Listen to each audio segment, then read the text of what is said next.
I have a race coming up where I will actually be racing part of it at night, so I need to get out here and get training on the trails running at night, and I thought I would take you along for the ride.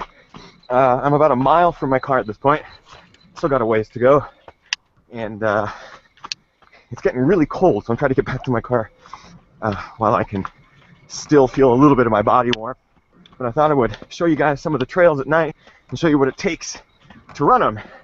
A little bit of confidence, not letting the dark creep me out. So yeah, let's have some fun. I'm not going to spoil it, I promise. I don't want to show the whole video because it is now available on my channel for you to go watch and enjoy by yourselves in the dark at night. Welcome everybody to Ginger Runner Live. I am of course Ethan Newbar, the Ginger Runner. This is episode number 38. Tonight's going to be a fun one. The guest that we have on tonight's show is a regular in Ginger Runner Live. He's a friend of mine, and he's awesome, hilarious, did some incredible things this summer. Can't wait to catch up. This is really going to be a catch-up show between he and I, which I'm kind of excited about. It's going to be nice and relaxed, though he is dressed to the nines. He's looking a bit dapper tonight. My guest, Mr. Jimmy Dean Freeman. What's up, buddy? What's up, Ginger Runner Live? How's it going, Ethan?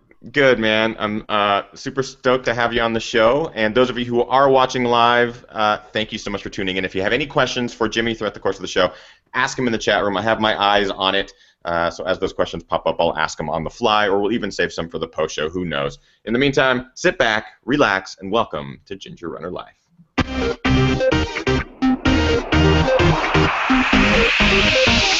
Ginger Runner. Yes. What is up, Jimmy? Have you got a chance to to watch my latest trail running video that I teased in the pre-show? No, but I'm going to be all over it tonight when it gets a little bit darker here. It's still light. Yeah, there's still a bit of sunshine outside. Wait for it to set. Get Kate, sit together, cuddle nice and tight, turn the lights down low, and get ready for a fun video. For those of you who have not seen it, you can just open a new tab and go watch it during the live show, or wait until the show is over. I'm not going to show it on the show. I'm really happy with the way it came out, and the response has been awesome. I kind of got the show started off really quickly. For those who might be listening to the podcast, tonight's guest is Jimmy Dean Freeman, the one, the only master of 600s. Master of hundreds, 6 100s this year alone. This man did pretty much the unthinkable. Ran 6 100-mile races back to back, separated by days, and it's called the Original 600 Challenge, 06HC, and it's comprised of some of the toughest 100-mile races and some of the first 100-mile races: Old Dominion, Western States, Vermont 100, Angeles Crest 100, Leadville 100, and Wasatch. We're going to talk to him a bit about that tonight, as well as picking his brain for marathon tips, because, Jimmy, you are now the what? What is your title now? I'm the head marathon coach for Team NutriBullet and the LA Marathon program for the 2015 race.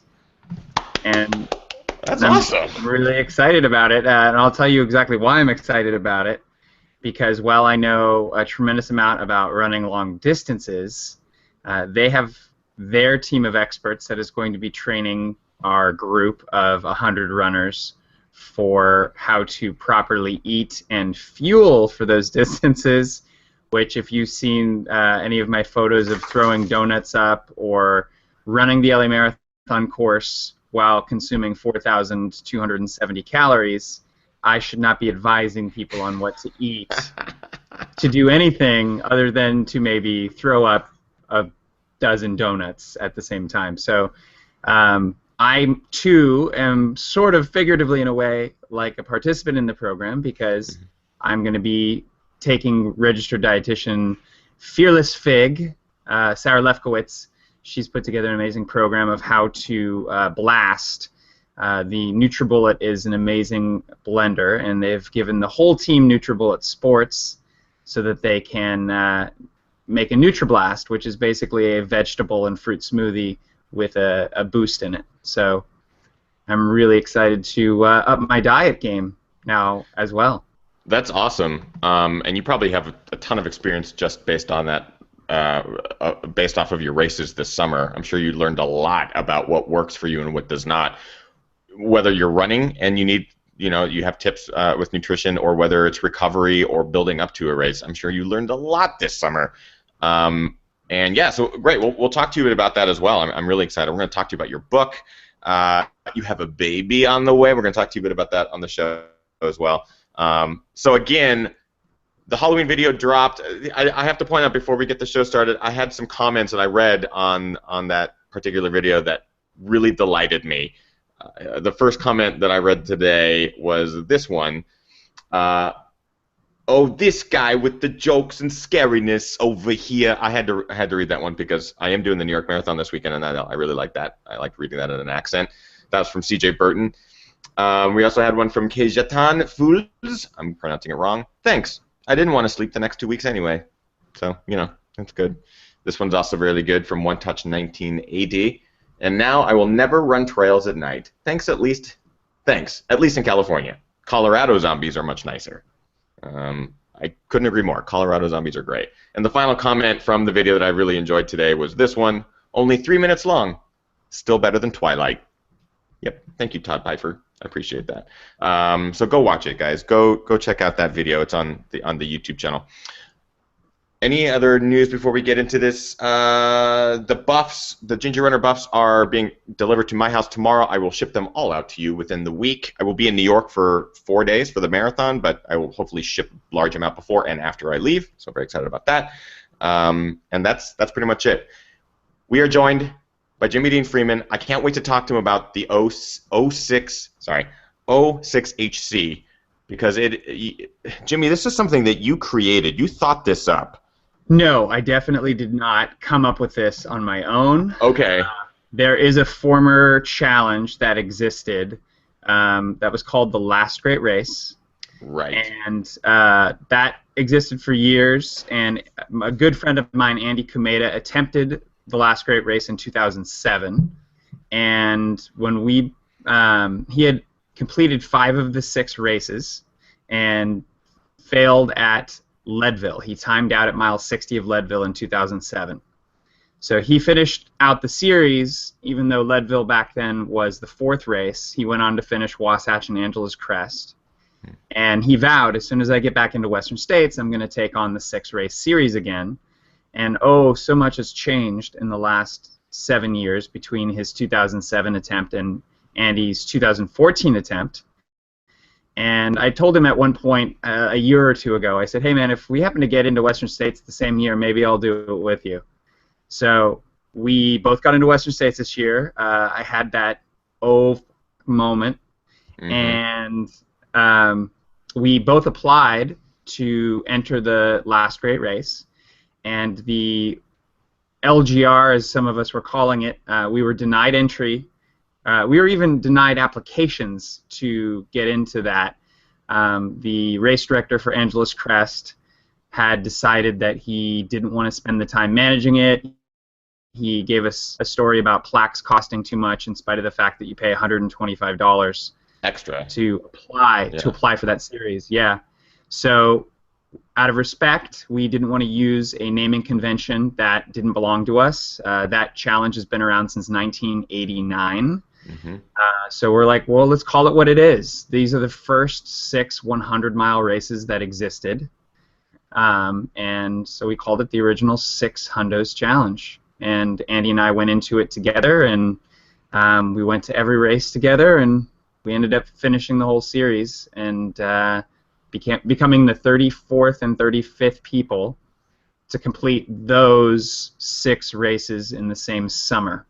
Now, it had changed many times. Angeles Crest used to happen at the end of September, at one point even at the end of the beginning of October, and due to the station fire in 2009, it got moved into the middle of the summer. So since 2007, before this summer, only one person had completed those 6 races in the same summer, a guy named David Allen Snipes of Virginia. And when Andy and I basically posted up, like, hey, we're going to do these 6 races, David reached out to us and said, "Hey, how can I help?"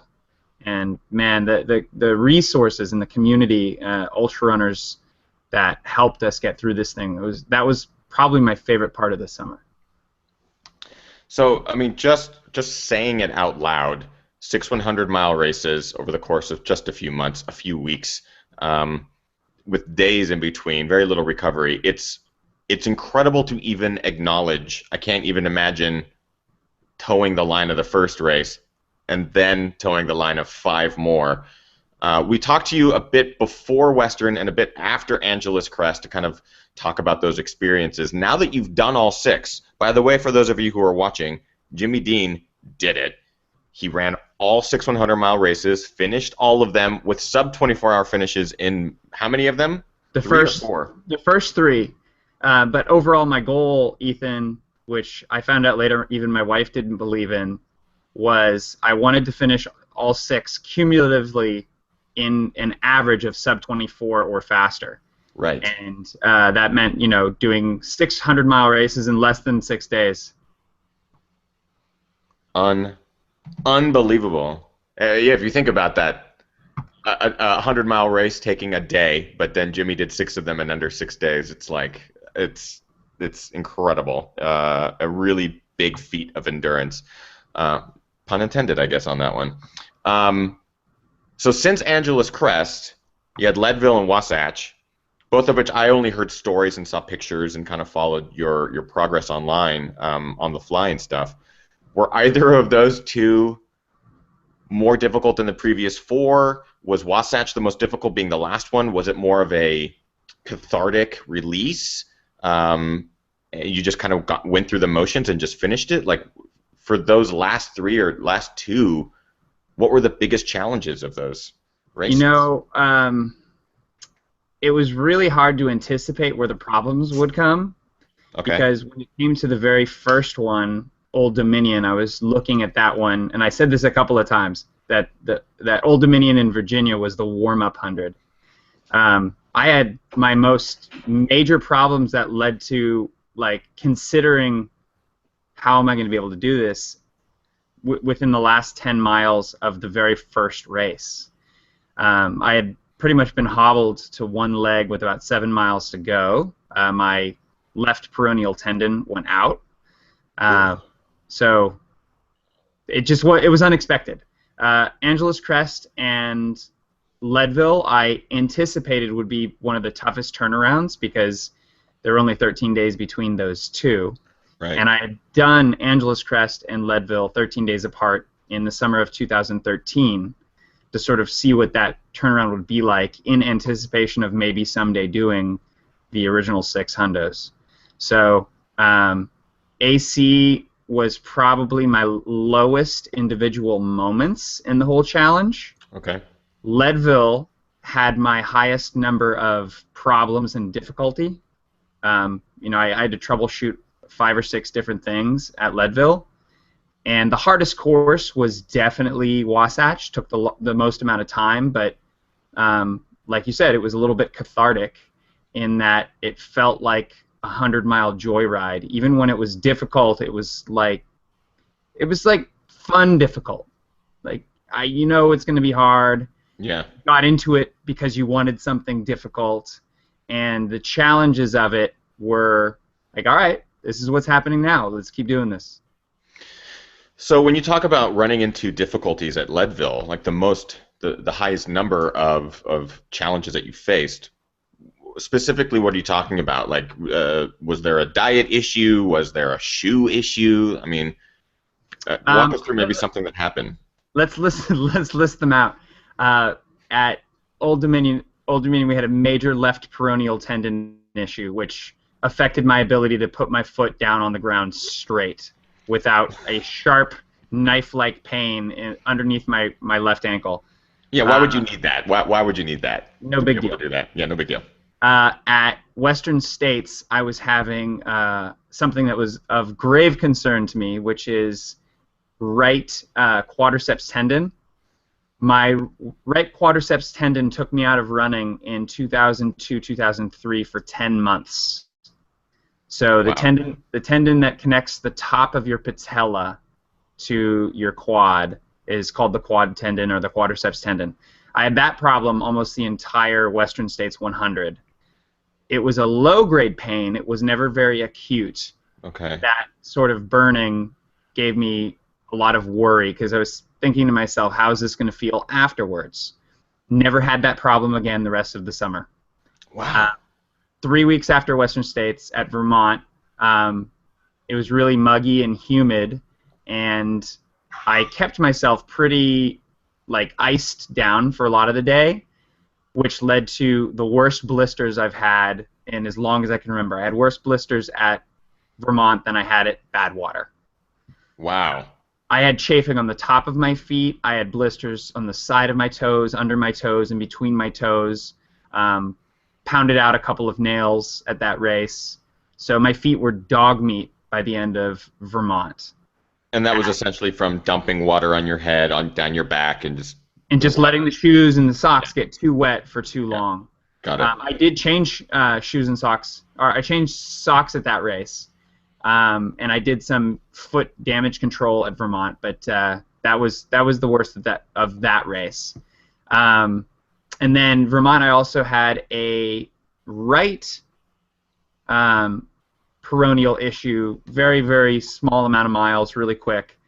And then going into Angeles Crest, I had the right peroneal issue for the last 40 miles. That hurt a lot on the downhills, and there's a couple of downhills after mile 60.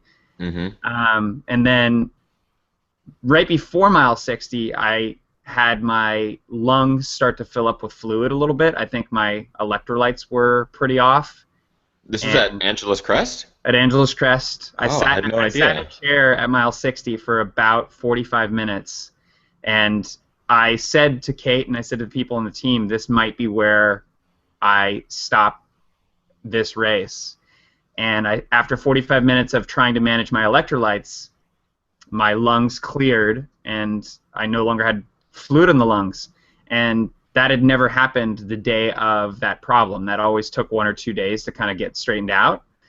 And then I ran with Mr. Colin Cooley at AC, going into Chantry Flats, approximately 75-mile checkpoint, and he was telling me how he probably wouldn't continue because he had been throwing up. I got into Chantry and started throwing up myself, maybe sympathetic puking. But I threw up 4 or 5 times in the crewing area, and this is what I remember. Yes. Yeah, that was some of my more epic throwing up. And Ken, oh God, the guy that one of the guys that pioneered Leadville, Ken Cholber. He has a really funny thing that he always used to say, which is, you can get as motivated as you want. Once you throw up, the first thing you're going to puke out is the motivation. So I had lost the motivation to continue, and it took Andy Kumeda coming through the AC checkpoint to get my head back in the game. Yeah. And then at Leadville, where do we start with the problems? Leadville, I had trouble staying awake at 7 or 8 in the morning. I couldn't keep my eyes open. The right peroneal tendon came into play in the 30-something mile range. I dealt with that for the last 100K of the race. I hyperventilated a little bit, which is not a good thing to do at 10, 11,000 feet of altitude. Nope. I actually went to sleep on the side of the trail at mile 45, 47, somewhere in that range.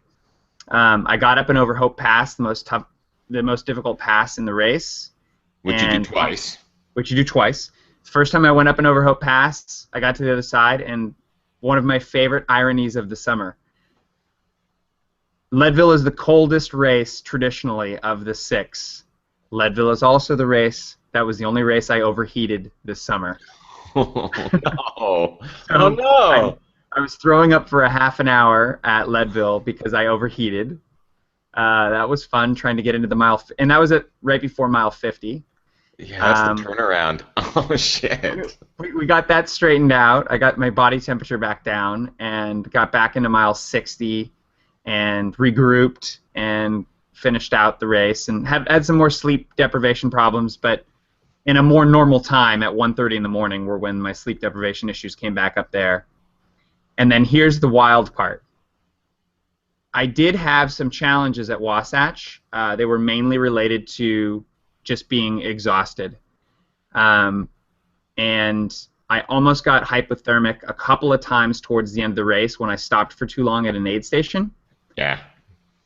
That said, during Wasatch, which was 3 weeks after Leadville, or more, it was 19 days after Leadville because it happened on a Friday and Leadville ended on a Sunday, I didn't have any muscular pain.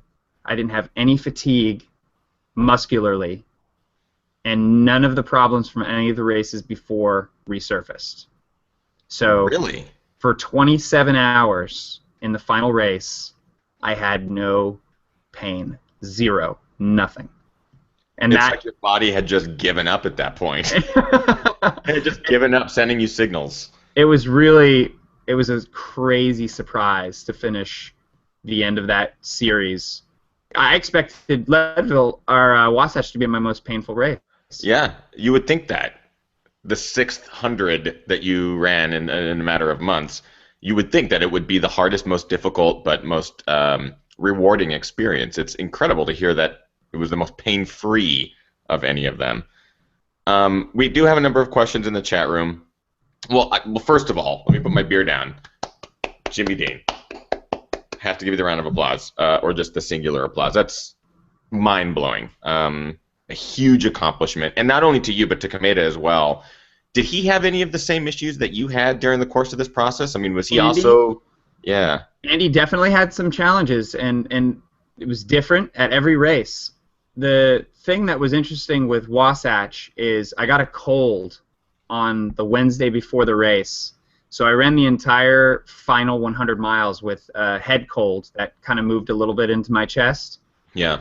And the reason that I never really thought much about that or had that be any sort of big challenge was Andy was really sick at Vermont and hacked his way all the way through Vermont. And at one point, we both woke up in the middle of the night before the race, or hours before the race, early morning, and he was coughing so hard, like he had the coughing fit for like a minute. And I'm like, Andy, I'm so sorry that you feel this way. And he goes, oh, it's okay. He's like, it's probably good that this happens at a race like Vermont, because I'm not going to be able to breathe at Leadville, so I might as well get some practice. So his attitude was so good through some of his problems. I know at Angeles Crest, he got to a point where he couldn't run downhill anymore, so he was hiking as strong as he could and then sort of like limping down the descents, which are quite steep in that last 30, 40 miles. So yeah, Andy definitely had his share of problems, but it seemed like we never had the same problem at the same time in the same race. Like, you would think that there would be some consistencies, like when you do this race and this sequence, this thing on this climb is going to affect you both in the same way. And as far as I know, that never happened. Now, did you go into each of these races with Andy wanting to run with each other at any point, or did you just know that each of you was going to be there to support each other? We did a lot of the logistical planning together. We had many like hour, 2 hour long meetings in March, April, early May, as we planned, hotels, flights, getting into places around the same time, sharing rental cars to get to and from spots, and we talked a lot about not just the logistics of getting to and from each race, but we put our heads together because he's run so many hundreds I've lost count. I think he's done like 50, 60, 100-mile races. Okay, yeah. Whereas this summer I went into it having attempted like 13. Mm-hmm. I think I had finished 11 going into this summer, so I was going to do 50% more 100-mile races this summer. And in a matter of months. Yeah, in a matter of 13 weeks, I was going to add 50% of my lifetime total over a decade. Unbelievable. But Andy does a lot more of these things. He's usually done 4 to 6 a year every year, whereas the original 6 hundos challenge is in a more condensed format. So that's attempting it in 3 months, whereas Andy does them from end to end in a year. Right. So we put our heads together and talked about our collective experiences and how to troubleshoot problems and what we were going into each one with. And he's a friend, so we sort of shared the fears and doubts that we had about getting it done, the apprehensions that we had about each race. And I can't even imagine this summer's experience without him and I doing it together. There were times that we even helped each other with the logistics of crew and pacers, and it was really rad to have somebody to share it with. Kate, my wife, came to 4 of the 6, and Andy and I went to Vermont and Leadville. I didn't have my most important supporter there, so right. It was pretty rad to cozy up with Andy a little bit. He even played big spoon sometimes. That's good, because he's not a big man. This is from Max in the chat room. Jimmy, how did you heal the peroneal issue? I had a physical therapist, Michael Shimon, here in LA. Who I actually want to bring on the show. Yeah, Shimon is awesome. I want to bring him on the show at some point because he does come from a pretty expert background. But yeah, sorry. Yeah, he's a 100-mile runner as well. Mm-hmm. And then I had a personal trainer named June Casaria, and I also go to an active release therapist named Chris Tosh. And between those 3 individuals, they would all throw something a little bit different at the issues that I had all summer. So my peroneal would get acutely bad during the race, but I wasn't running much in between the races. And I'd take like 5-6 days off after each 100. I'd run every 3rd or 4th day for like 4 to 6 miles, and then I'd just go to therapy. I would go to active release therapy. I'd go to massage therapy. I'd see Nano for physical therapy. I probably could have used some good psychotherapy, but didn't set any of those appointments. And then June would work with me personal training wise, and between those few things, the peroneal healed up from the end of Leadville to the beginning of Wasatch. So I didn't have any peroneal issues in the final one. But I switched up shoes a little bit. I was running in the... I wanted to talk about gear because in this scenario, I mean, a lot of our viewers run all sorts of distances, not just ultra runners. We have people running, I'm reading in the chat room, people are training for the first marathon or half marathon, that kind of thing. In this scenario, you're putting your gear through the ultimate test. So are you sticking with the same stuff race to race to race? Are you switching because something's not working? What did you end up going with for most of this? You can talk through like all your gear if you want to. Yeah, I for most of the summer I was using fueling wise an Herbalife product. Herbalife 24 has a whole series of sports nutrition products, and I was using their Prolong, which was that was probably the lion's share of my calories through each race. And as you know, in a 100-mile race or even a 50-mile race, at some point you start improvising when the fueling isn't going as you hope or plan. I was using a Petzl Now headlamp, which is the reactive lighting technology. I love mine. Love it. That's so rad. It has a ghetto bird setting. Like you could get in a helicopter and help people find escaped prisoners. It's amazing. And the more what is that setting? Oh, yeah, now I get it. Yeah, it's just so bright. I was like 300 lumens or something ridiculous. And I know that there are headlamps out there that have more lumens, but they cost like $500-$600 and take like 43 AA batteries. Yeah. So the Petzl Now, takes I think 3 AAA or its own rechargeable. And then gear-wise, I was wearing North Face Better Than Naked shorts and shirts throughout the program, and a heck of a lot of Body Glide.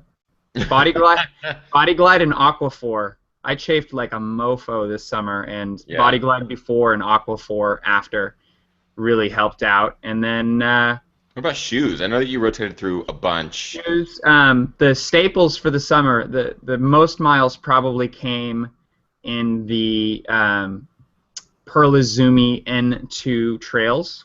Hmm. And I wanted to mix up what my feet and my lower leg were doing, so I also had a pair of Hoka Rapa Nuis, and then I was also using a pair of shoes that's totally discontinued now, so not worth mentioning. But a shoe that I used for many summers that I bought 4 pair of when it went out of existence. Got it. So I rotated an old staple in that was kind of in between the neutral sort of lower profile N2 and then the Hoka-y Hoka.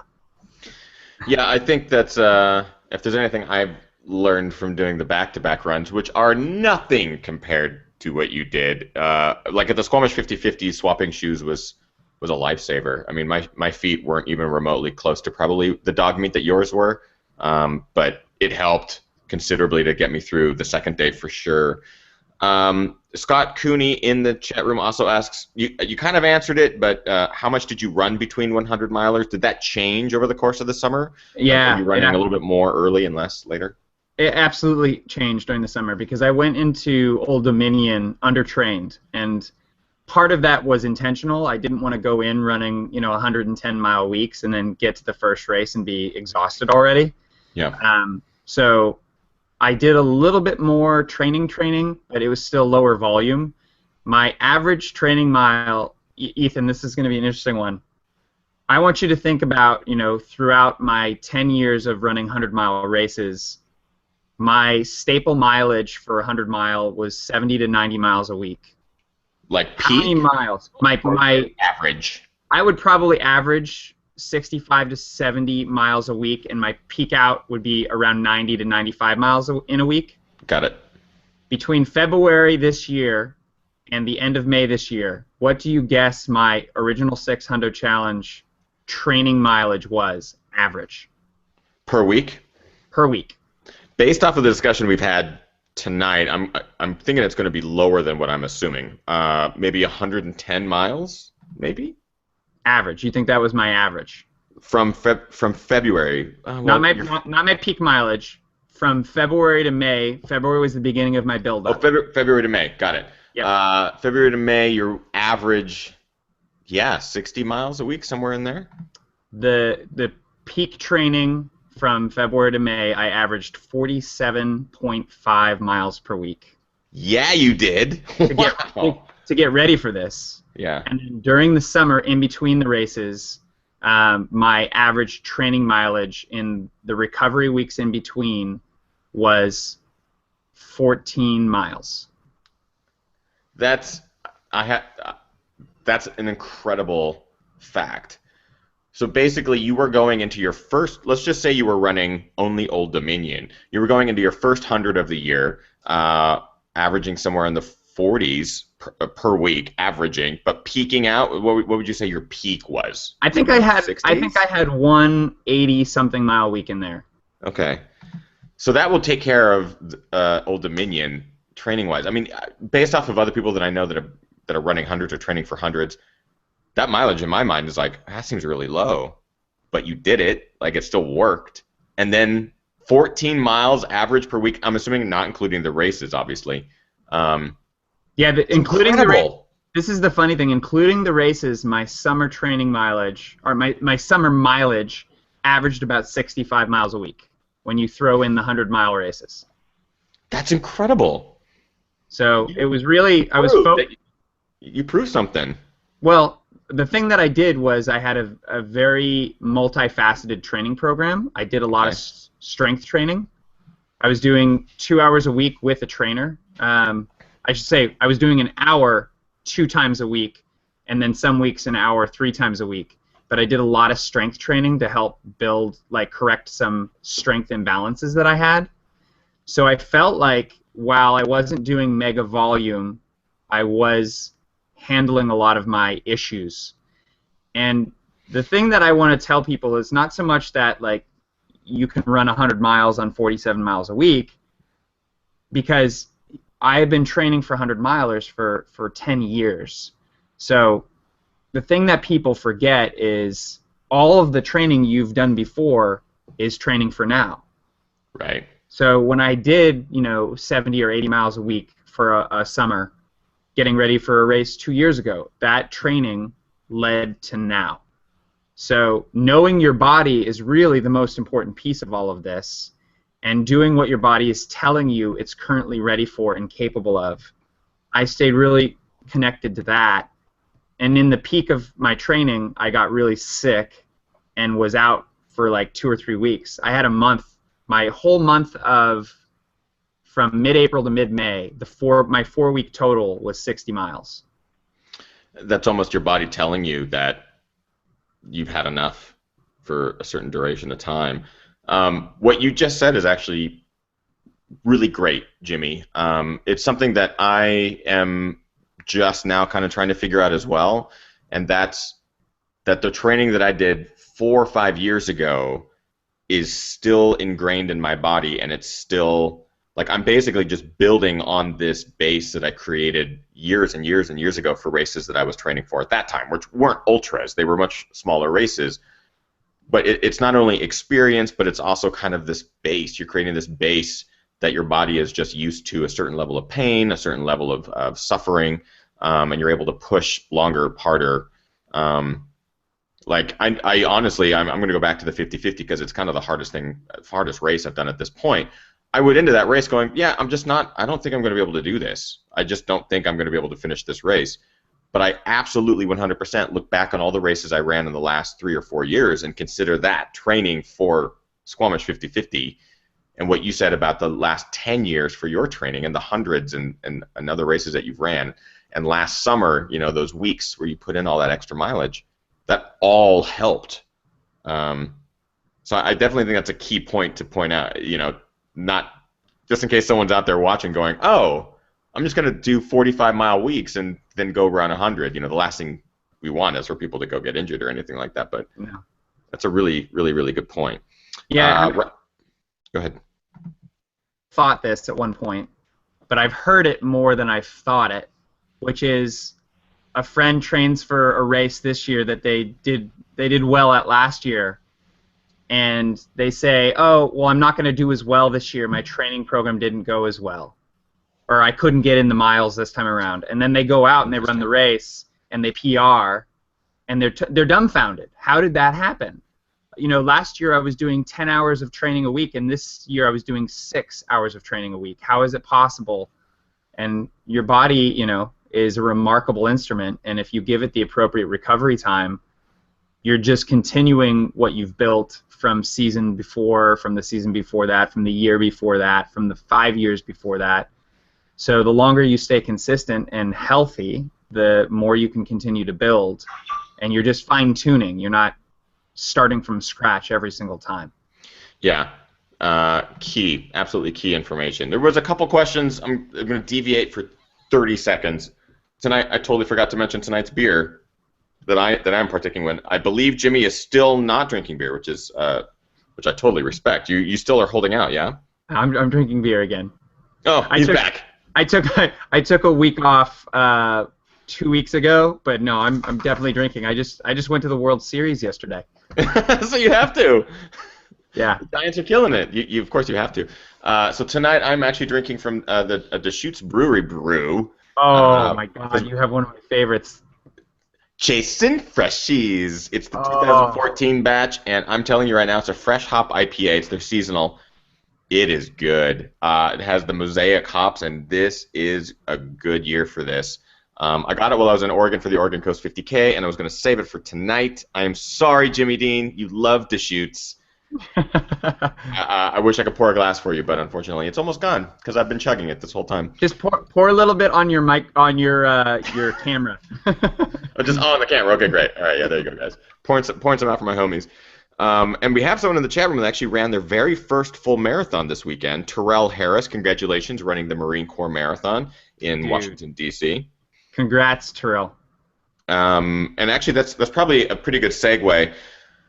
Because I want to, before we run out of time, I want to talk to Jimmy. I have the New York Marathon coming up this weekend. It's been a long time since I've run a road marathon. The San Francisco was the last one I ran. And, it's one thing to run an ultra and go, oh, yeah, ultras. it makes road running so much easier, running a marathon so much easier. It's not true. Like, running a road marathon is hard as shit. Like, it's just always going to be hard. So going into this weekend, some of you might be running your first marathon. Some of you might be running the New York, or some of you might be training for the LA marathon. I want to ask Jimmy kind of maybe some tips that maybe he has for those of us who are training for a road marathon, whether we're coming from trails or maybe we haven't touched trails yet. Ethan, keep talking, man. I'll be right back. Oh, something's about to happen in the Freeman household. So we'll wait for that. So I definitely want to pick his brain. He's a great resource, guys. He's not only a coach and has trained multiple runners to run incredible distances, but also run marathons in Boston qualifying times. Every LA marathon. Oh, look at this. My wife was locked out. My wife was locked out because we were out of town yesterday at the World Series Game 5. You were at the World Series Game 5. Yeah. Not bad. And she didn't have her keys because we had a dog sitter, so I was just getting a note like, "Can you let me in?" So sorry about that. Sorry about that, GRL Nation. But you also had to get the hat. I figured I'd come back to get the Orange October. It's great. It's great. San Francisco Giants for life. So yeah, Jimmy, if you've got some tips for, we do have some first-time marathon runners that are going to be either running the New York this weekend or upcoming marathons, including the LA marathon.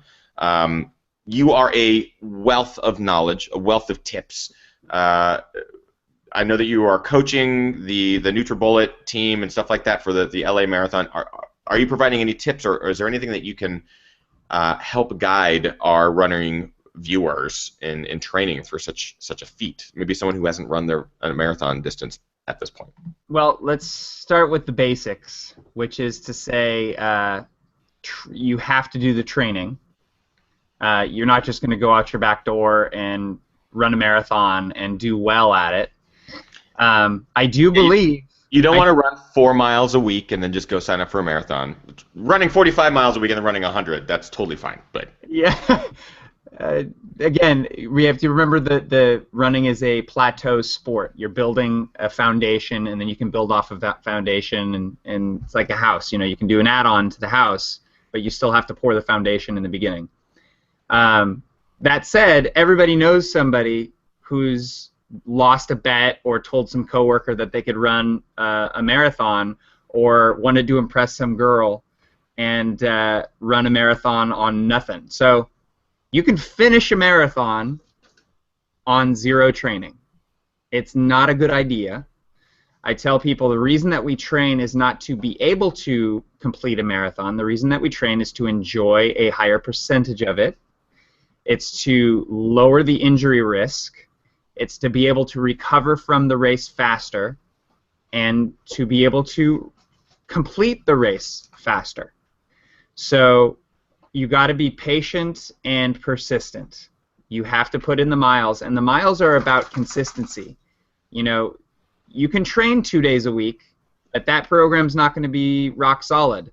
It's better to get 4 or 5 days in a week, and in the beginning, you don't go out the gate doing 5 days a week. You go out the gate doing 30 minutes every other day with a little bit of walking here and there.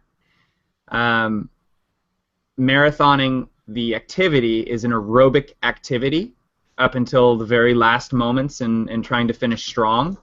And most people are not doing enough aerobic training. They're training anaerobically too often. So running too fast or running too fast too far too often is one of the most major mistakes that most novice marathon runners or people training for a marathon make.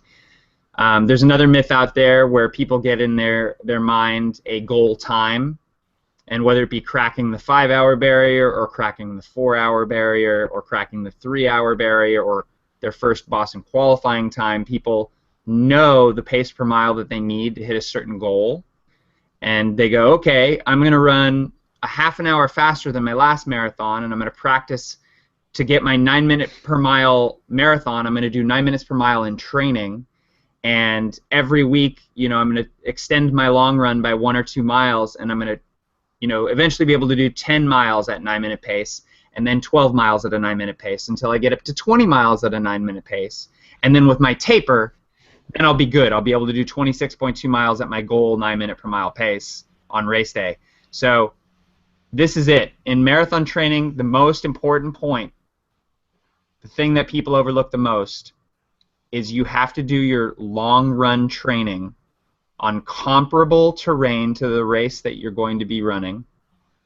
The long runs predominantly on race-specific terrain, and then it should be 60 to 90 seconds per mile slower than your goal race pace. And this is because you need to become more metabolically efficient. You need to train your body to metabolize more fat for fuel.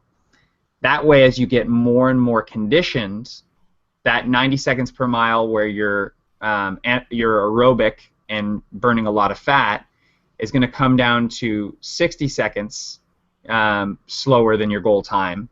And meanwhile, on one other day of the week, you're practicing 3, 4, 5, 6 miles at your goal marathon pace, running a little bit quicker.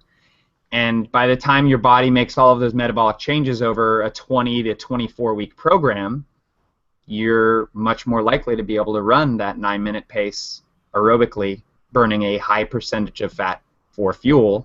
And the phenomenon known in the marathon is hitting the wall.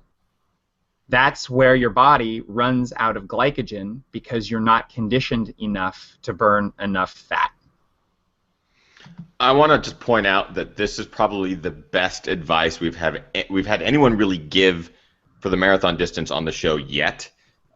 We've mentioned it, we've talked about it, but Jimmy just gave you a full-on 3-minute schooling on the specifics.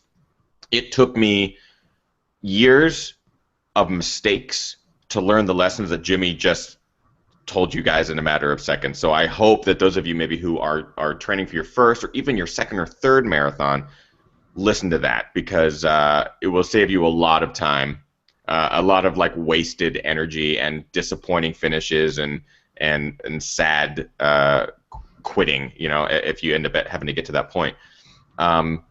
Running a marathon is not going to be easy if you do the training and you do a proper amount of it at the proper speeds and the proper efforts. Every marathon I finished in the last 3 years has been awesome. I may not be pushing myself to Boston qualifying speeds. I have also been using all of my road marathons as training runs for my longer trail races, as just an excuse to get out there and enjoy where I'm running. I tell you, I never regret that. I never regret crossing a finish line happy. I really don't. So I look forward to New York because I am going to push it a little bit. I feel like my body might be ready. I'm really tired right now based off of the whole season of running, but I'm going to push it. We're going to see what happens. So I'm excited for that, and that's because the conditioning has already been put in, and I'm going to see what my body is capable of putting out. So, Jimmy, that was great advice, man. Really good. Ethan, are you running by heart rate at all? I've done. We kind of touched. We didn't really call it the Maffetone method, but I have trained a majority of this year dealing with that. My heart rate monitor now is really kind of fucking up. It started fucking up at Squamish 50-50. It just was not telling me my heart rate for large durations of time, so I would just have to go off of feel. Have you replaced the battery recently in the heart rate strap? Yeah, did it right before Squamish, actually, a week before. So you know right now how you feel at certain zones. Absolutely. Okay, so you've trained your mind to know what a certain heart rate feels like. This is a race day piece of advice, or a couple of race day pieces of advice for marathoners. First thing is, people do all this new shit the week of the race. They go, oh, I'm going to try a yoga class now that I haven't done before, or the night before I'm going to freaking gorge myself. The carbo load is still happening for a lot of people, and it shouldn't. You should eat a normal meal the night before a race and something that you're used to eating. People get so bloated because they're stuffing themselves full of pasta, and they're overeating too. That's another problem. and it's no wonder that people are rushing to porta potties in the middle of the race. Oh yeah. But my advice, and this is something that I learned when I stepped from 100-mile racing back into 26.2-mile racing, and like you said, the marathon, when you try to run for a personal best, will never ever be an easy race. It is a very difficult distance. It's a very specifically challenging task. But you may or may not have a goal, but you're going to do a lot better with that goal by being process oriented. So if you're focused on the outcome, you're like, okay, I want to run a sub 3-hour marathon, and that means I need to average 6 minutes and 45 seconds per mile. So you look at your watch and you go, I'm going to run 6:45 every mile. Okay, that was 6:46. I need to be faster. Okay, that was 6:43. I'm on pace. That's being outcome oriented. You're focused on the end result, and you're trying to do what will get you to that end result, and you're thinking forward. Process orientation is, I think I can run a 2:59, and that needs to be around 6:45. But what I'm going to do is I'm going to work on my effort. I'm going to work on my intake, my hydration, my electrolyte replacement, my calories, and I'm going to nail those bullet points. I'm going to try and run relaxed and efficient. I'm going to try and stay aerobic. I'm going to try to stay locked into the right zone. When I figured that out, my marathon time went from 3:10 to 3 hours flat to 2:56, pretty fast, and not with better training. Yeah. With training that wasn't focused on marathons. So on race day, I want to remind you, Ethan, to get your 200 calories an hour in and drink your fluids and replace your electrolytes and stay in the moment and let your average pace per mile work itself out at the end of the race. Yeah, I'm not. When I go into this race, I'm not using it as a Boston qualifier. I feel like if I was looking at a specific time, like a 3:05 or a 3:0, what I think it's 3:05 now. If I was going into it going, I need to. How old are you? 33. Yes, then you have a 3:05.00 qualifying time. So 3:05.01 is no good.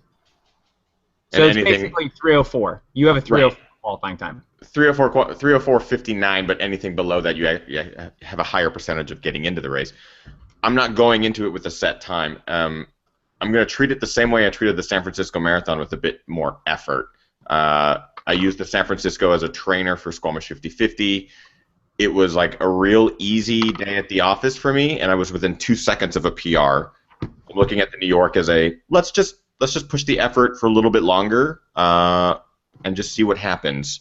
I also know that the New York Marathon is a 50,000-person marathon. It's a bit of a clusterfuck, and I don't anticipate this isn't going to be like a holy crap huge PR scenario. There's just too many people.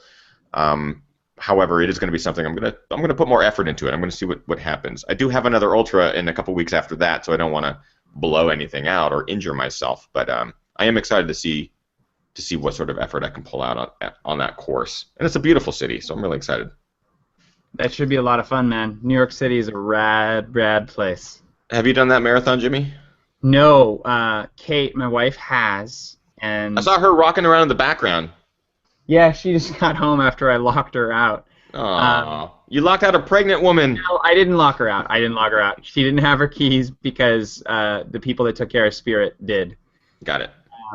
But she ran it in 2009, and the reason that we chose to go out that year was the New York City Marathon was host to the U.S. Men's Olympic Trials team. Right. So all the men that qualified for the U.S. Olympic Trials at the marathon distance ran their qualifier the day before the New York City Marathon. So I jumped in somewhere around mile 19 or 18 and ran with Kate and another girl that I had been coaching at the time named Sarah Mista. And I ran the last 7 miles with them and somehow escaped the armed guards that stop you from entering the final chute. I was just gonna ask, how the fuck did you do that? I didn't do it intentionally. There's 50,000 people in the race. True. Yeah, that's true. So it was nice to finish the race with them. And I'll tell you, this is an important point. If you do not run the marathon start to finish, if you're not a participant in the race, the worst karma you can have is taking a marathon medal at the finish line that you did not earn. And it's a little bit like the Brady Bunch episode where he takes the little tiki thing away from Hawaii and Right. and he's cursed. Don't do it. I did not take a medal that day, and I look disdainfully towards anyone who ever accepts a medal from a race that they did not fully complete themselves.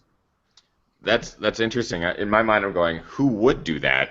But then, as you said that, I'm like, there's many people that would.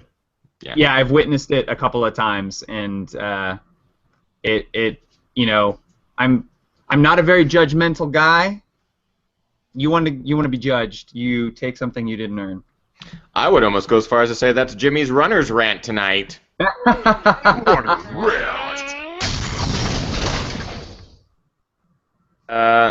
That's a pretty good runner's rant right there, Jimmy. Nice segue into that.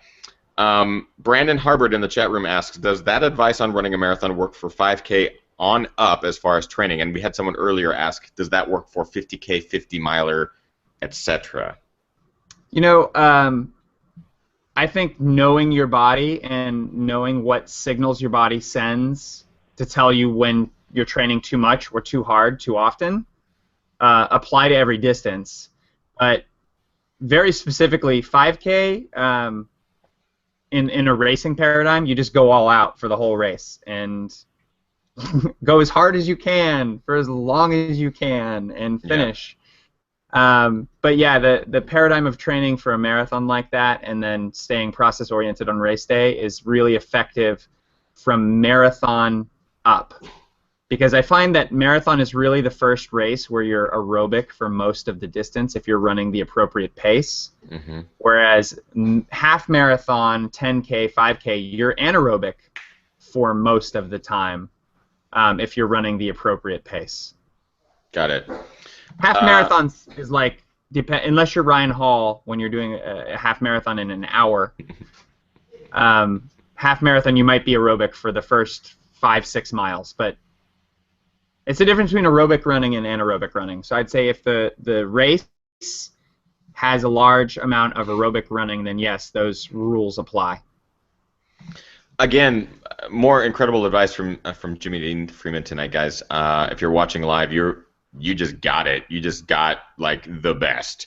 I want to move into the post show because we're running a little bit long on our regular show, but there's a lot I still want to talk to Jimmy about. His book, his baby, and future races coming up because I know that he's got some planned. I have a feeling that Jimmy has some big things planned, or maybe small things. I don't know. One of the big things I'm sure is his baby. But we'll talk about that in the post show. If you are watching live, please stick around. If you have more questions, ask them in the chat room, and I will relay them to Jimmy. Before we go, though, of course, Jimmy, where can people find you? Social networking? Where can people get in touch with you? All that good stuff. I'm all over the place. The site that I've been sort of dancing around the most lately is CoachJimmy.com. That's basically the place to find updates about the book and keynote speaking engagements. I'm on Twitter at Coach Jimmy Dean. That is also an Instagram handle. YouTube is Coach Jimmy. And Facebook is Jimmy Dean Freeman. And do you have any spots open in any of your coaching programs at this point, just in case people want to reach out? Nope, definitely not. Yeah, both our Coyote program and the Team NutriBullet program had a couple-week application period, and we took the maximum number of runners that we could accommodate reasonably. Yeah. In the Team NutriBullet, a couple hundred runners applied for 100 slots, and the Coyote program was scaled way, way, way back this season due to me taking the gig with Team NutriBullet. So the next time our team will have openings will be in April. Okay, good. After the LA Marathon happens. So follow Jimmy on all the social networks. You do a pretty good job of just announcing when that opening will happen. So if you do follow him on the social networks, you'll be able to see when he is accepting new clients. I highly recommend it. The SoCal Coyotes are extremely popular trail running, road running group around here. Mostly trail running, but you do, I mean, Jimmy coaches tons of road runners. I remember last year at the LA Marathon, you had a number of people qualify for Boston. And that happens every year at the LA Marathon. So follow him on the social networks. Reach out to him. He's also really good about replying and getting back to people. We're going to move into the post show and get more into some nitty-gritty. I hope you guys stick around and enjoy. In the meantime, make sure that you follow me on Twitter at The Ginger Runner, over on Facebook, facebook.com/TheGingerRunner. GingerRunner.com is a new, freshly facelifted website. Those of you who did purchase pre-order buffs, congratulations. They arrive to my house tomorrow. They have been manufactured. I will ship them out in the next, I'm going to be honest, it's probably going to be the next 7 to 9 days, because there are hundreds of buffs that I have to ship, and that is a lot of like hand taping and packaging and all that stuff. So it will take time, but you will, if you continue to go to gingerrunner.com and log into your account, you'll see when your package is shipped. Trying to think of anything else. Go watch the scary Halloween video. Oh, I totally spoiled it. It's scary. Share it. If you could do me a favor and share it. It's a great video for you to like post on your running crew's wall, or someone that you know that runs, post it on their Facebook or tweet it to them or whatever. That would be really, really rad. Again, thank you for watching this week's episode. Next week, Monday, 6 p.m. Pacific Standard Time, will be, I don't think it'll be from New York because we fly back Monday morning. I hope we get back in time. It might be pushed a little bit, but keep coming back to youtube.com/thegingerrunner. You'll see the actual time. It will be a New York Marathon recap episode. I will have the team that I'm running with, Shay Carl, Ron, Derek, Carly, everyone will be hopefully on the show, or I'll record interviews with them and show them during the live show. It's going to be a good one, and Kim will be here as well, so you won't want to miss that. That'll be next Monday at 6 p.m. Pacific, unless I have to push it because I'm on a flight back from New York. That's it. Go Giants, and we'll see you guys in the post show. Stick around.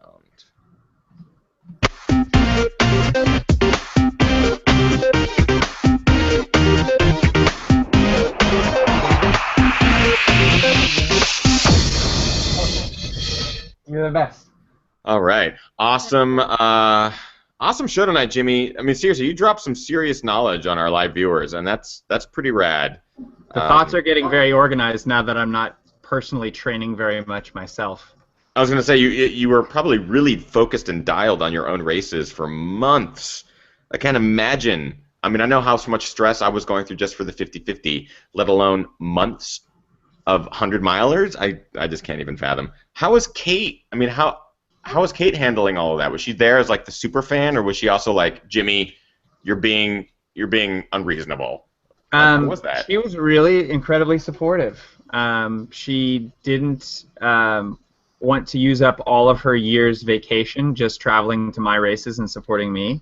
Yeah. So we decided in the very beginning that she would go to the 2 races in California, and the first race and the last race, which happened to be Old Dominion in Virginia was the first one, and Wasatch in Utah was the last one. So she helped me with my drop bags for the 2 races that she wasn't at, and helped prepare the people that were going to crew me at those races. So she was really amazingly supportive.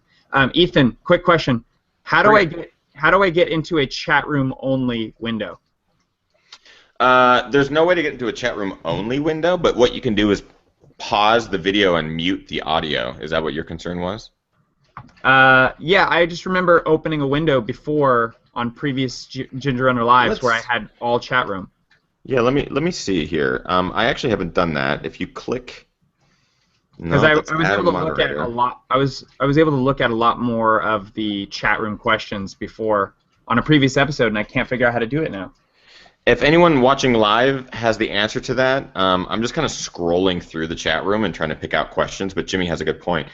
Do any of you know, is there a way to go to a chat room only page? I'm actually really considering no longer going live through YouTube just because the chat, I want to see your guys' chats like on the fly in the real time.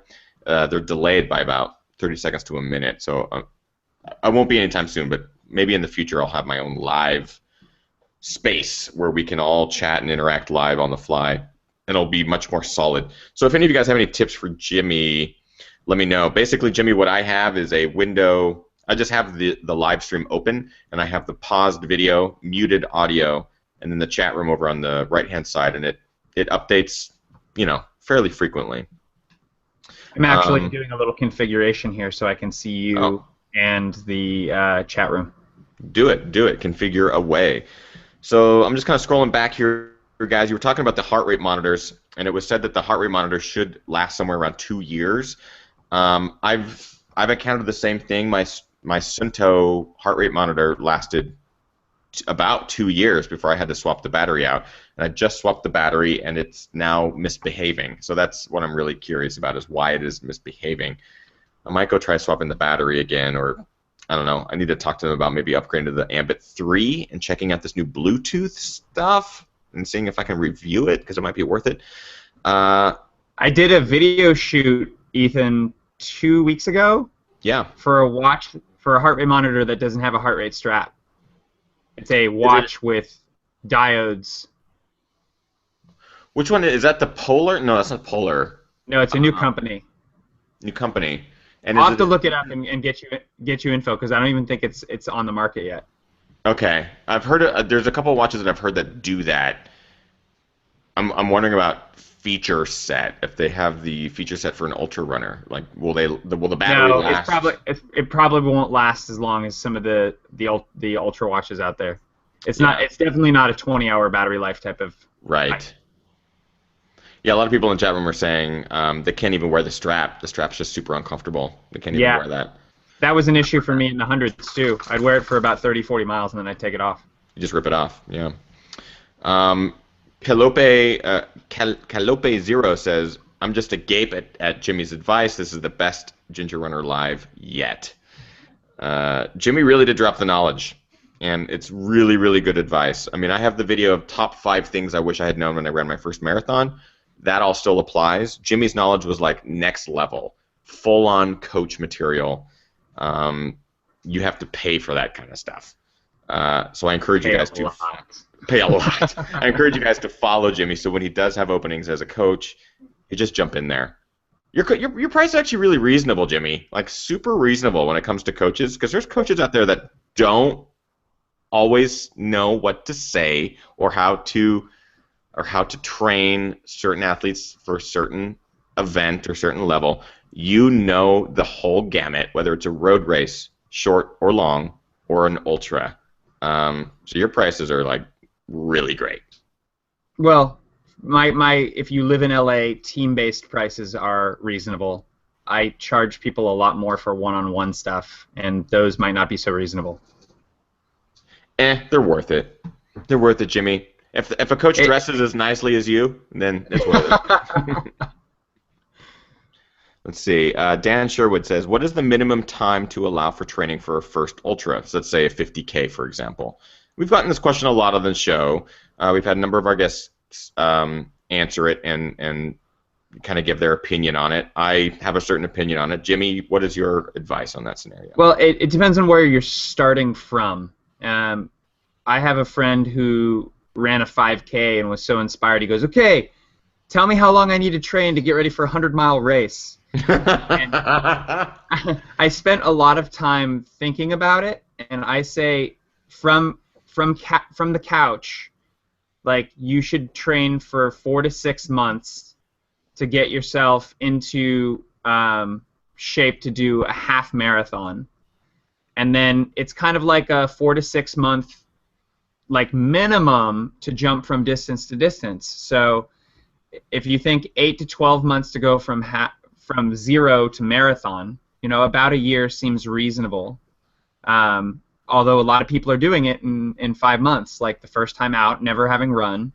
We have a handful of those on Team NutriBullet, people that haven't been running regularly at all, and we're going to get them ready for their first 26.2 mile event in 20 weeks. So to 50K, it depends on where you start, and I would say from marathon to 50K, you want 6 months. If you want to do it well, there's a big difference between training to finish and training to do it well. And by well, I don't mean any specific time. I just mean well for you, whatever a good time for you would be. And mainly, running is my cathartic, like, spiritual, meditative activity, and it brings me a lot of physical health, but even more than that, like, I'm not psychologically well if I'm not running. So, you know, I have to stay healthy. I can't get hurt and have to take a lot of time off. The last time that happened, I plunged into a 10-month-long depression. So, yeah, it's consistency. You want to be training, you know, every other day at the very least, and you want to round yourself out as a runner, do some cross training that will help balance you as a runner, and then give yourself a good solid 6 months of focused training to jump between distances. So the question, you know, isn't really answered by how do you get ready for 50K. It's answered by where are you starting from. If you're already a marathoner, give yourself 16 to 24 weeks to go from marathon to 50K. Give yourself, you know, a good 4 to 6 months to go from 50K to 50 miler, and be patient with the process. That's being patient is the number one piece of advice that I give to anyone who asks, how can I go from this distance to the next distance? It's be patient. You'll know when you're ready. There's always this essence of fear of missing out, right? You hear I post videos of running a 50K and like the scenery looks amazing, and I get all these comments of, oh, I can't wait to run a 50K. I've only run a 5K or whatever. And in my mind I'm going, I can't wait for you to run a 50K either. Just make sure you're patient with it. This year, the pressure was on for me to run a 100-mile race. The pressure was purely from myself. I was pressuring myself to run a 100-miler this year because I have friends that trained for one. I have friends that accomplished it, did incredible things. I just know so many people that ran hundreds. Jimmy ran 6 this year, and a part of me is like, I want that. I want to be a part of that. But deep down, I'm going, you're not ready, and it's maybe physically I could get through the process, but I just wasn't ready to bite off that race. You know, I really wanted to continue to build up the base mileage and get more race experience under my belt. I think next year, later in the year, will be my first 100-mile experience. I can't wait for it. I'm very excited to spend the next, 12 months reaching that point. But it's going to take a long time. Like, it's not something you just want to rush into. You have to be patient with it. So I think that's 100%. Totally agree with Jimmy. Don't rush it. Don't force something on yourself because you think it looks cool or because everyone else is doing it or anything like that. Like, listen to your body and be patient. CTAM79 says that I should get a new apartment because I have to do all the shipping myself. I agree. I should get a new apartment or at least hire a sweatshop to do all the shipping for me. Stretching or no stretching, Jimmy? I heard it doesn't make a difference. This is from Chris Ham. What do you think? A couple of notes on stretching. Never stretch cold. There's a lot of people who are going by a very old school method of I stretch before I run. You should never stretch before you warm up. So the times that I stretch before a run are typically when I'm racing, and not usually before a 100-mile race, but before a race that I'm going to run a little faster, a little harder, usually 50 miles and below, but more likely marathon and below. And I always do a 15 to 30-minute jogging warm-up and then stretch. And there's a lot of great information out there on dynamic stretching as opposed to static stretching. Yeah, there's a lot of talk of that actually in the chat room too, people recommending that. Mm-hmm. Yeah, dynamic warm-ups are much better than static stretches. But here's the thing that I learned within the last year or two, which is to say you have tight muscles. Let's say your hamstrings are chronically tight. A lot of people think, oh, I have tight hamstrings, I need to stretch more. I found out that my hamstrings were being dramatically overpowered by my quads. And you become really quad dominant doing a lot of mountains, a lot of trails, a lot of up and down. And a physical therapist, Mike Shimon, and June Casaria basically said, hey, look, Shimon! Look, you need to do more hamstring strengthening exercises, and that will help them not fight so hard against your quads. And as soon as I did more hamstring strengthening, suddenly my hamstrings got looser. So when you think of strength training, you think of the muscle getting tighter. When you think of working out, more like I have to stretch now because I did strength training, but it was exactly the opposite. When I did the appropriate strength training and my muscles got into balance, suddenly my hamstrings were a little bit looser. I'm still tight as hell in the hamstring area, can barely touch my toes, but the strength training was the most important addition for me, not a stretching regimen.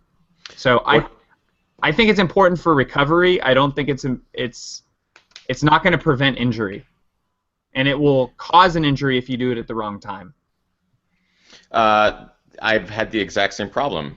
In my Training for Squamish series, I talked about a hamstring issue that I was dealing with. Went to Chris Tosh, went to Michael Shimon. They remedied the situation by identifying the exact same scenario.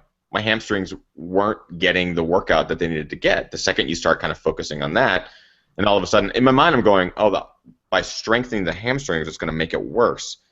What ended up happening was the complete opposite. It actually loosened up my hamstring, allowed it to move more freely, and now I've been able to run for the last 2 or 3 months without any sort of real hamstring issue. I can definitely feel residual.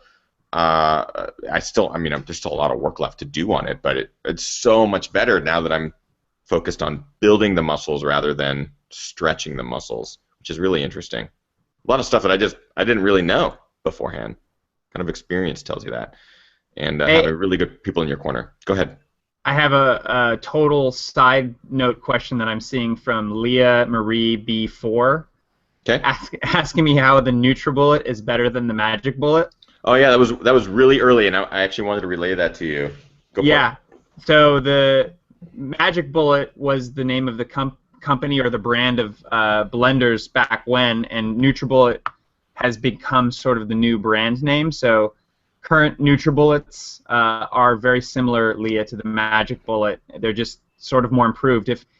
If you're big into GPS running watches, it's kind of like the difference between the Garmin 910 and the Garmin 310. Like, it's just a more updated version. And the new NutriBullet Sport is a rad machine that I have in my kitchen right now, and freaking love my NutriBullet. I have, without turning this into a huge product plug, I got one last year at the LA Marathon as well. I got a NutriBullet Sport. It is by far the best blender that I've used for my post or pre-workout shakes. It's super easy to just throw the amount of 1 or 2 cups of almond milk plus the spinach plus the banana plus the ice or whatever you want to put in there, blend it in like 4 seconds, and then drink it. I love mine. I should do a fucking product review on that thing. I haven't done that yet, but I love it. I absolutely love mine. Jimmy, go ahead. A quick note about that is I'm going to be blogging on training topics on the NutriBullet blog. Oh, cool. Which is NutriLiving, and the cool thing about that is there's also going to be training recipes and some nutrition tips from the Fearless Fig, Sarah Lefkowitz. She's great. I follow her Instagram, and it's awesome. Yeah, well, Team NutriBullet's just an LA thing, and the application period is closed. People who want to get the training tips and the nutritional tips, if you just follow us on that NutriLiving blog, you can find all of that information. There's a lot of stuff that happens there. Fearless Fig, Sarah is going to get some huge plugs tonight. If you want to follow her on Instagram, it's at Fearless Fig. She's the fiance of my friend Johnny Chase. It's just this weird connection, completely arbitrary. But I follow her on Instagram because she always posts random photos of recipes that she's throwing together in a NutriBullet, and I try them all because I trust her. She knows what she's doing. She's a nutritionist, and they taste awesome. I really like the flavors and stuff. They're great. I will be posting up her blog links and my blog links, and then Nicole Sedmak will also be blogging on that NutriLiving blog. And I will throw those out both via Twitter, and I will throw them out via my Facebook wall. The first one that she did went up on Friday. October 24th was her first post, and it's training for a marathon, cleaning up your diet. Nice. So it was a really rad NutraLiving.com is where you can find that blog. And if you follow her on Instagram, it's Fearless Fig. If you follow her and comment on any of her photos, just say the Ginger Runner sent you. I'd be really curious to see what she says, because I think she knows this exists. We've touched base a couple of times because of our connection through her fiance, my friend Johnny. So it'll be interesting to kind of see what ends up happening. But Raul in the chat room says, I heard Samoa's dark rum, coconut ice cream equals heaven mixed together in a NutriBullet. I am reading that going, I know what I'm having for dinner. That sounds delicious. The week of the New York Marathon, sure, why not? Jimmy, I want to make sure that I talk to you, man, about the book, Making Molehills Out of Mountains. Making Molehills Out of Mountains, yeah. Talk to me. So, did you finish it? Did you write your last chapter? I know you wanted to wait until after the 600 challenge. Yeah, we wanted to make sure that we got a bunch of stuff on the literal, follow through of the principles in the book. It's kind of a how-to guide on how to navigate certain adversity in life with a perspective shifting strategy. And there's a lot of different strategies and tips in the book, but it's definitely not done. And I'm currently working on a TEDx talk, and we're hoping to launch the book at the same time as the talk. Hell yeah, that's awesome. So there'll be more details. It's going to probably happen after baby Freeman comes, which is about 2 months away. We're due at the end of December. Holy shit. Really? That soon? That's awesome. That soon. Yeah. Congratulations, man. That's great. I'll either have an end of 2014 baby or a beginning of 2015 baby, depending on whether it's a tardy spirit or impatient. I think it's going to be like my wife, so it's going to come like a couple weeks early because it just can't wait. It's already trying to kick its way out of there. It's crazy. The funny thing about it is it's become really, really active, which is a shock considering that Kate and I are both very sedentary people. And we've taken it to a Nine Inch Nails concert at the Hollywood Bowl. We went to a symphony at the Walt Disney Concert Hall. And then we just went to the World Series Game 5 last night. Go Giants. And there's a rad photo of my wife with her big belly. We sat right next to the outfield fence in left center field. And the kid moves around based on the noise happening outside of my wife's body. So apparently it likes the symphony the best so far. I love that your baby has done more and seen more than I have, and it's not even born yet. It's already seen Trent Reznor in concert. Gone to the World Series. Well, I should say it hasn't seen any of these things. It's only heard these things. Well, I mean, who knows? Maybe the baby sees through Kate's eyes. You never know, man. Never know. Who knows what baby sees? Maybe it has a periscope out of the belly button. We just don't know. Well, I can't wait for the book. We're taking bets, man, because we have not discovered what the gender of the child is. So, are you gonna let it be a surprise until the very last minute? Yeah. Cool. If people tweet to me and guess the gender and the date that it comes out, whoever's closest to correct. And the weight and the sex and the weight. Oh, and the weight. You got to guess the weight too. That's like the tiebreaker. That's like the tiebreaker. If you're the only one that guesses the proper gender and the proper day, you win. If multiple people guess the proper gender and the proper day, then it goes to a weight tiebreaker. All right, here's my guess. I'm going to put it out here on Ginger Runner Live in the post show. It'll be on video forever. December 22nd, 7.8 pounds, boy. And I don't even know. December 22nd, 7.8 pounds, boy. First of all, I don't even know if that's a good pound. I don't even know if that's like super light or heavy. I don't know. No, that's in the correct range. Okay, I don't. As soon as I said that, I was like, "Oh, dude, you just gave them like super premature baby weight." Like that. No.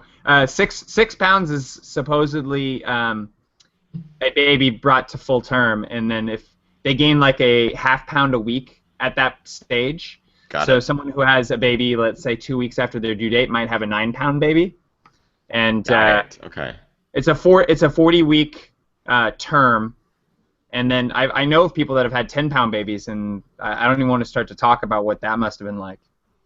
That's a big baby to push out of that hole. Yeah. So I'm going to say 7.8, December 22nd, boy, and the name is going to be Spirit 2. I think you're going to name it Spirit 2. We've got a long list of names. That's the thing is, my sister told me this when they just had their baby about a year and a month or two ago, and my brother and his babies, and my other sister and their babies.